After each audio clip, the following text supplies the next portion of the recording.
Hello everyone, welcome to YouTube channel RPSC bio academy. हमारी जो series चल रही थी कॉन्सेप्ट करो clear with questions of previous year, उसके अंदर हमारी ये दूसरी वीडियो है एनिमल टेक्सोनोमी। फर्स्ट वीडियो हमने इथोलॉजी के बारे में डिस्कस कर लिया, तो उसके सारे प्रीवियस ईयर क्वेश्चंस को हमने डिस्कस किया था। अब हम स्टार्ट कर रहे हैं हमारी second unit animal taxonomy. Animal taxonomy के कंपेरेटिवली क्वेश्चन जो आए हुए हैं वो उससे ज़्यादा आए हुए हैं, तो इसके लिए हम इसकी सीरीज़ बनाएंगे। ये हमारा फर्स्ट पार्ट रहेगा, इसके अभी आगे और भी पार्ट्स आएंगे और ऐसे करके हम हमारी एनिमल टेक्सोनोमी को कंप्लीट कर लेंगे, जो कि हमारा बहुत बड़ा पार्ट है और सिलेबस के अंदर सबसे बड़ा टॉपिक भी हमारा यही है, एनिमल टेक्सोनोमी। तो हम इसको स्टार्ट करते हैं। तो हमारा फर्स्ट क्वेश्चन जो है वो है which of the following organisms are the examples of prokaryotic cells. अगर हम बात करें ये क्वेश्चन की, तो ये क्वेश्चन को हम साइटोलॉजी में भी ले सकते हैं, ये क्वेश्चन को हम टेक्सोनोमी में भी ले सकते हैं, दोनों के अंदर ही ये क्वेश्चन हम ले सकते हैं। तो आज हम पढ़ते हैं इसको टेक्सोनोमी में लेकर। सबसे पहले हमसे क्या पूछा गया कि प्रोकैरियोटिक सेल्स कौन कौन से हैं। तो प्रोकैरियोटिक सेल्स अगर हम इसके ऑप्शंस की तरफ जाएं तो हमें पता है कि जो रेड एल्गी है वो तो यूकैरियोटिक होती है, फंजाई भी यूकैरियोटिक होती है, ब्राउन एल्गी भी यूकैरियोटिक होती है। तो हमारा ऑप्शन तो इसके अंदर रह जाएगा फर्स्ट। हमारा ऑप्शन तो सही कौन सा रहेगा? First, bacteria and mycoplasma. लेकिन कौन कौन से ऐसे ऑर्गेनिजम्स होते हैं जो कि प्रोकैरियोटिक होते हैं, हम उसको एक बार रिवाइज कर लेते हैं। सबसे पहले हमारे सामने क्या आता है? बैक्टीरिया।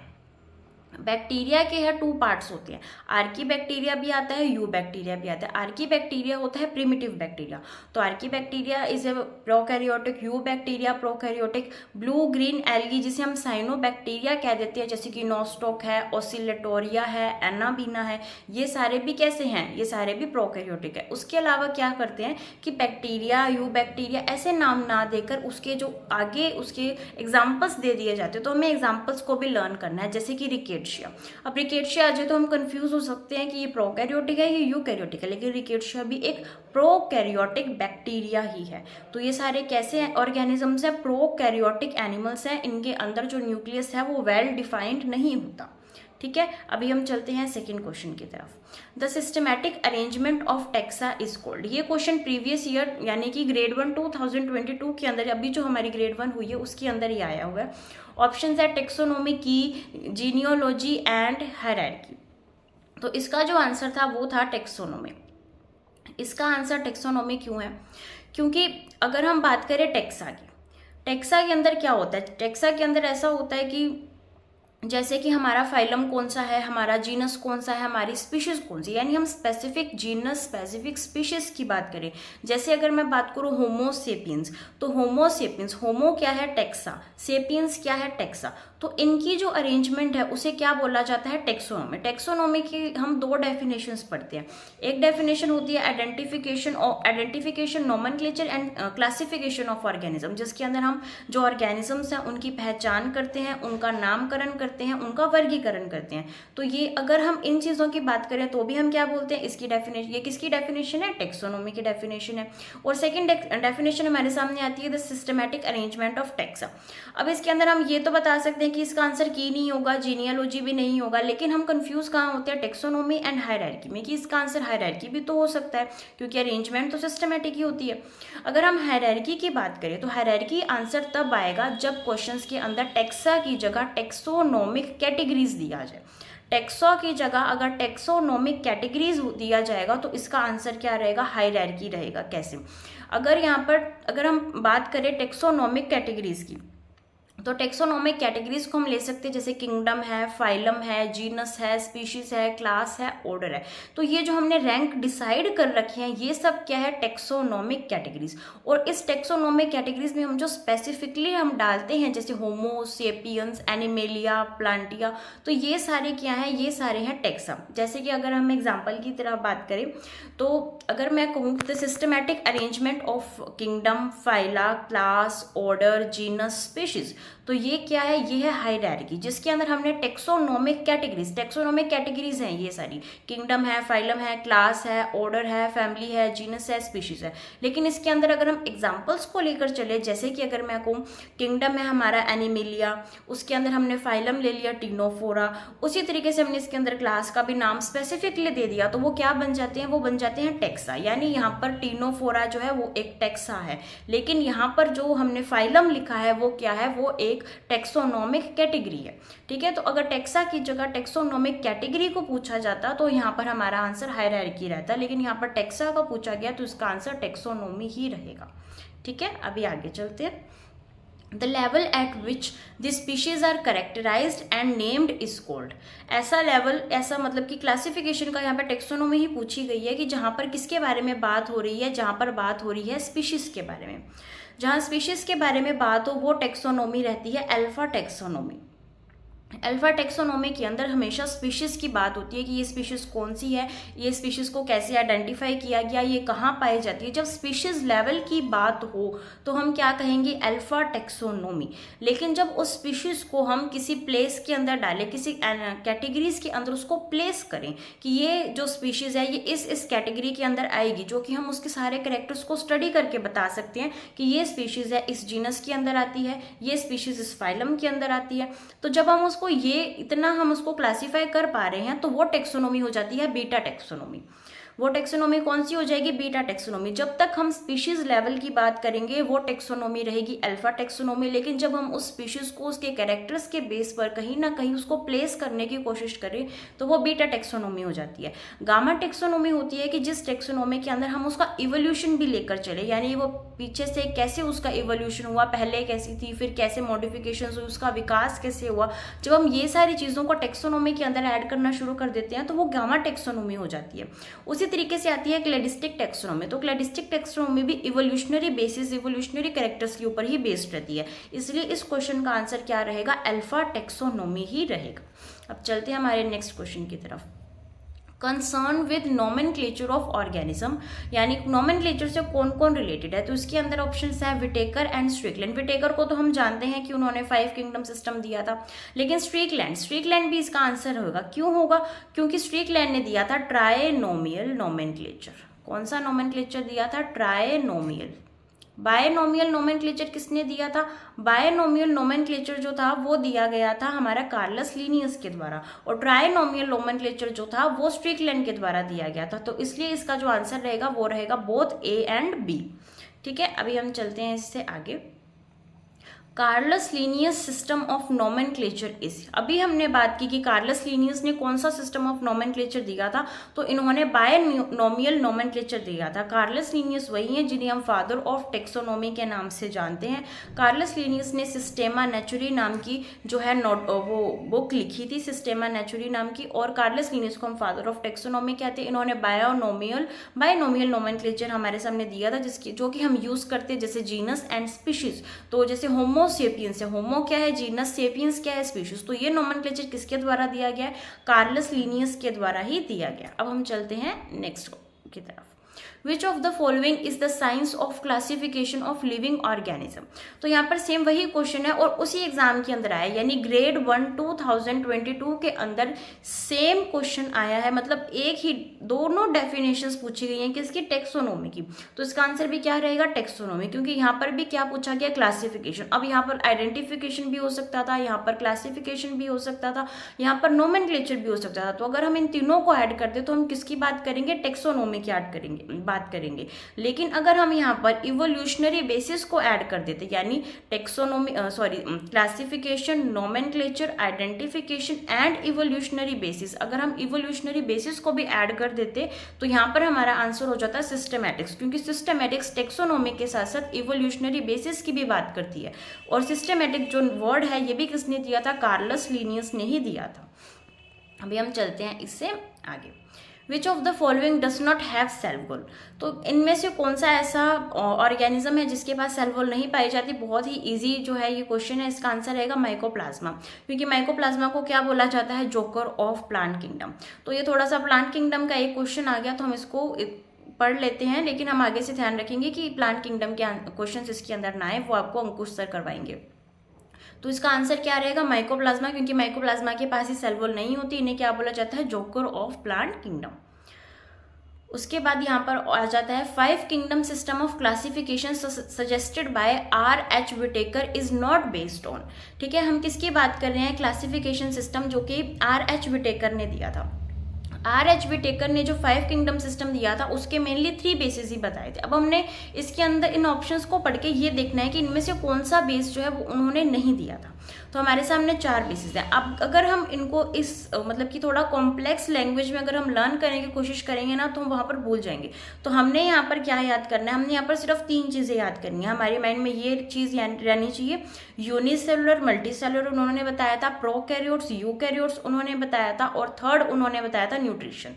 ठीक है, 3 चीज़ें उन्होंने बताई थी कि क्या ये एनिमल्स यूनिसेलुलर हैं या मल्टीसेलुलर, प्रोकैरियोट्स हैं या यूकैरियोट्स हैं, एंड थर्ड न्यूट्रिशन। सिर्फ 3 चीज़ें हमने अपने माइंड में रखनी है। अब उन्हीं 3 चीज़ों से हमारा क्या हो जाएगा, यहाँ पर सारे ऑप्शंस हम इसको कर सकते हैं। जैसे कि फर्स्ट ऑप्शन है प्रेजेंस और absence of well defined nucleus, तो न्यूक्लियस के बेस पर हम प्रोकैरियोट्स एंड यूकैरियोट्स को डिफाइन करते हैं, तो ये तो है। फिर हम देखते हैं C option mode of nutrition, तो न्यूट्रिशन की बात भी यहाँ पर की गई है। फिर आएगा कॉम्प्लेक्सिटी ऑफ बॉडी ऑर्गेनाइजेशन, यानी बॉडी ऑर्गेनाइजेशन कैसे कॉम्प्लेक्स हो, यानी यूनिसेलुलर एंड मल्टीसेलुलर की बात यहाँ पर की गई है। तो इसका आंसर क्या रहेगा, इसका आंसर रहेगा option number B, mode of production की बात इस बेस पर उन्होंने क्लासिफिकेशन को नहीं दिया। तो अगर हमें 3 चीज़ें याद है तो कैसी भी लैंग्वेज को बना दिया जाए हम उसका आंसर निकाल लेंगे। पहली बात ये थी या तो यूनिसेलुलर या मल्टीसेलुलर, प्रोकैरियोट्स या यूकैरियोट्स, उसके अलावा न्यूट्रिशन। तो ये 3 बेसिस जो थे वो थे R.H. विटेकर के। फिर हम चलते हैं अब यहाँ पे हम क्वेश्चन लेके चलते हैं। Given below are the various levels of organisation as met with in kingdom Animalia along with their examples, यानी यहाँ पर हमने ये बताना है कि इनमें से कौन सा पेयर है वो इनकरेक्ट है। इनके अंदर जैसे सेलुलर लेवल किसके अंदर पाया जाता है, टिश्यू लेवल किसके अंदर पाया जाता है, ऑर्गन लेवल किसके अंदर, और ऑर्गन सिस्टम लेवल किसके अंदर पाया जाता है। तो हम स्टार्ट करते हैं हमेशा फाइलम पॉरीफेरा स्पॉन्जेस से। स्पॉन्जेस के अंदर सेलुलर लेवल पाया जाता है, हमें पता है। उसके बाद हम चलते हैं सीलेंट्रेटा की तरफ। तो सीलेंट्रेटा के अंदर हम याद रखते हैं सेल टिश्यू लेवल पाया जाता है, लेकिन हमने ये बात भी डिस्कस की थी कि अगर सेल टिश्यू लेवल जो है वो नहीं दे रखा और टिश्यू लेवल दे रखा है तो भी हम इसको सही मानते हैं। लेकिन हम इसको क्या देखेंगे, पहले हम ऑप्शन में देखेंगे, क्योंकि हमारी जो प्रेफरेंस है वो प्रेफरेंस हमारी रहती है सेलुलर टिश्यू लेवल किसके अंदर, सीलेंट्रेट्स के अंदर। लेकिन इसका आंसर टिश्यू लेवल भी हम मान सकते हैं, लेकिन प्रेफरेंस रहेगी सेलुलर टिश्यू लेवल। ठीक है, तो हम बी ऑप्शन को एक बार होल्ड रखते हैं। उसके बाद हमारा आता है ऑर्गन लेवल एनालिट्स। तो जो ऑर्गन लेवल है ये किसके अंदर पाया जाता है, ये पाया जाता है प्लेटीहेल्मिन्थेस के अंदर, और एस्केल्मिन्थेस से लेकर कंप्लीट कॉर्डेट तक ऑर्गन सिस्टम लेवल पाया जाता है। तो यहाँ पर जो ऑर्गन लेवल और एनालिट्स का दे रखा है वो गलत दे रखा है, क्योंकि एनालिट्स के अंदर ऑर्गन सिस्टम लेवल पाया जाएगा, क्योंकि एस्केल्मिन्थेसिस के बाद ही एनालिट्स आता है, फिर आर्थ्रोपोड्स आता है, फिर मोलस्का, एकाइनोडर्मेटा, और फिर हमारे कॉर्डेट्स आ जाएंगे। तो इन सब के अंदर क्या पाया जाता है, ऑर्गन सिस्टम लेवल पाया जाता है। तो यहाँ पर हम टिश्यू लेवल सीलेंट्रेट को सही मान सकते हैं, क्योंकि यहाँ पर ऑर्गन लेवल एनालिट जो है वो बिल्कुल ही गलत है, क्योंकि एनालिट्स के अंदर तो ऑर्गन सिस्टम लेवल पाया जाता है। ठीक है, अभी हम चलते हैं नेक्स्ट क्वेश्चन की तरफ। नेक्स्ट क्वेश्चन है coelom when derived from blastocoel, यानी ब्लास्टोसील से जब सिलोम बने तो उसे क्या कहा जाता है। जब सिलोम ब्लास्टोसील से बने तो उसे कहा जाता है स्यूडोसिलोम, लेकिन जब जो सिलोम है वो ब्लास्टोसील से बने तो हम स्यूडोसिलोम कह देते हैं। लेकिन जब ये सिलोम ब्लास्टोसील से नहीं बनती तो हम उसे क्या बोलेंगे, तो हम उसको बोलेंगे ट्रूसिलोम। तो ट्रूसिलोम के 2 पार्ट्स होते हैं, शाइजोसिलोम एंड एंटीरोसिलोम। दोनों ही हमारे पास ऑप्शन है, शाइजोसिलोम एंड एंटीरोसिलोम। ये दोनों कैसे सिलोम है, ये दोनों ही ट्रूसिलोम है। जब हमारे जो ब्लास्टोपोर होता है, ब्लास्टोपोर के पास प्रेजेंट होती हैं 4D सेल्स, जिसे क्या बोला जाता है, टीलियोब्लास्ट सेल भी कहा जाता है। तो 4D या फिर टीलियोब्लास्ट सेल से जब हमारी सिलोम बनती है तो उसे बोला जाता है शाइजोसिलोम। और जब सिलोम जो है वो मीजोडर्मल पाउच से बने, यानी मीजोडर्मल के ऊपर पाउचेस बनना शुरू हो जाएं, तो उसको क्या बोलेंगे, उसे बोलेंगे एंटीरोसिलोम। तो शाइजोसिलोम क्या है, जब 4D या फिर टीलियोब्लास्ट सेल से सिलोम बनती है उसे शाइजोसिलोम कहते हैं। जब मीजोडर्मल पाउच से सिलोम बनती है तो उसे एंटीरोसिलोम कहते हैं, और जब ब्लास्टोसील से बनती है तो उसे स्यूडोसिलोम कहते हैं। ठीक है, अभी हम इससे आगे चलते हैं। तो स्यूडोसिलोम डेवलप्स फ्रॉम, फिर से वही क्वेश्चन रिपीट हुआ है ग्रेड 1 2015 में। तो स्यूडोसिलोम किससे बनती है, ब्लास्टोसील से बनती है। हम चलते हैं नेक्स्ट क्वेश्चन की तरफ। Which is the correct set of characteristics of an annelid. हमने किसके बारे में पता करना है, एनालिड्स के बारे में पता करना है। तो हमारे सामने ये सारे ऑप्शंस है और हमने इसमें से देखना है कि जो एनालिड्स हैं वो कि उसके कौन कौन से कैरेक्टर्स हैं। तो एनालिड्स के अंदर सबसे पहले मेटामेरिज्म पाया जाता है। ये हम सबको पता है कि एनालिड्स के अंदर ट्रू मेटामेरिज्म हमें देखने को मिलता है। तो हमें सबसे पहले ये देखना है कि सेगमेंटेशन किसके अंदर प्रेजेंट है। तो segmentation first and second option के अंदर ही प्रेजेंट है, लास्ट के दोनों ऑप्शंस के अंदर तो सेगमेंटेशन एब्सेंट है। तो ये तो हमारे ऑप्शंस करेक्ट हो ही नहीं सकते। फिर हम बात करते हैं सिमेट्री की। तो एनालिड्स के अंदर जो सिमेट्री पाई जाती है वो बायलेटरल सिमेट्री पाई जाती है। तो बायलेटरल सिमेट्री ये जो हमारा ऑप्शन हो जाएगा वो हो जाएगा सेकंड, क्योंकि इसके अंदर बायलेटरल सिमेट्री पाई जाती है। सिलोम इसके अंदर हमने अभी डिस्कस किया है, ट्रू सिलोम जो है इसके अंदर प्रेजेंट होता है और वो भी कौन सा, शाइजोसिलोम प्रेजेंट होता है। सेगमेंटेशन इनके अंदर प्रेजेंट होती है। तो इसका आंसर रहेगा ऑप्शन नंबर बी। चलते हैं नेक्स्ट क्वेश्चन की तरफ। Ions which are necessary for sponge regeneration. तो ये जो क्वेश्चन है ये थोड़ा सा डीप हो जाता है। हमारी फर्स्ट ग्रेड के अंदर इतने डीप क्वेश्चंस जो है वो अभी तक नहीं आए हैं। जो आते हैं तो वो हमेशा इतने क्वेश्चंस आते हैं कि मतलब 100% तो हम नहीं कर सकते ना सॉल्व, तो इसलिए कुछ क्वेश्चंस ऐसे डाल दिए जाते हैं। लेकिन ये क्वेश्चन जो सही मायने में है वो असिस्टेंट प्रोफेसर लेवल का ही है, जो कि वहीं पर ही इसका जो है वो पूछा गया। तो किसके लिए, स्पॉन्ज रीजनरेशन के लिए कौन से आयंस नेसेसरी हैं। तो यहाँ पर हमें पता है कि कैल्शियम एंड मैग्नीशियम आयंस जो है वो नेसेसरी हैं किसके लिए, स्पॉन्ज की रीजनरेशन के लिए। और ये जो है ये हमने यूट्यूब पर ऑलरेडी पढ़ चुके हैं, चाहे डीप क्वेश्चन आया लेकिन हमने इसके बारे में पढ़ा है कि कैल्शियम एंड मैग्नीशियम आयंस ही जरूरी होते हैं स्पॉन्ज की रीजनरेशन के लिए। फिर हम चलते हैं नेक्स्ट क्वेश्चन की तरफ। Example of phylum Porifera. देखो कितना इजी क्वेश्चन आया कि पोरीफेरा का सिर्फ एग्जाम्पल ही पूछ लिया गया। और पोरीफेरा का एग्जाम्पल क्या होता है, साइकोन। ठीक है, तो साइकोन किसका एग्जाम्पल है, पोरीफेरा का एग्जाम्पल है। चलते हैं नेक्स्ट क्वेश्चन की तरफ। नेक्स्ट क्वेश्चन है which of the following animal cell tissue grade organisation is found. तो यहाँ पर भी फिर वही क्वेश्चन आ चुका है, सेल टिश्यू ग्रेड। तो सेल टिश्यू ग्रेड किसके अंदर पाया जाता है, सीलेंट्रेटा के अंदर पाया जाता है। पहले क्वेश्चन आया था तो हमने सीलेंट्रेटा के अंदर टिश्यू ग्रेड माना था, और अब क्या मान रहे हैं, सेल टिश्यू ग्रेड। अगर सही मायने में देखा जाए तो सेल टिश्यू ग्रेड ही पाया जाता है, लेकिन कई बार ऐसा हुआ है ऑप्शंस के अंदर कि इसका टिश्यू ग्रेड भी सही माना गया है। तो हमें ऑप्शंस को देखकर इसका आंसर टिक करना है। ठीक है, अभी हम चलते हैं नेक्स्ट क्वेश्चन की तरफ। Type of nutrition found in trypanosoma. तो ट्रिप्नेजोमा के अंदर हमें टाइप ऑफ न्यूट्रिशन पूछा गया है। ट्रिप्नेजोमा क्या है, एक प्रोटोजोवन है। तो ट्रिप्नेजोवन क्या है, एक पैरासाइट है। और जितने भी पैरासाइट होते हैं, पैरासाइट क्या करते हैं, एब्जॉर्प्शन करते हैं फूड का।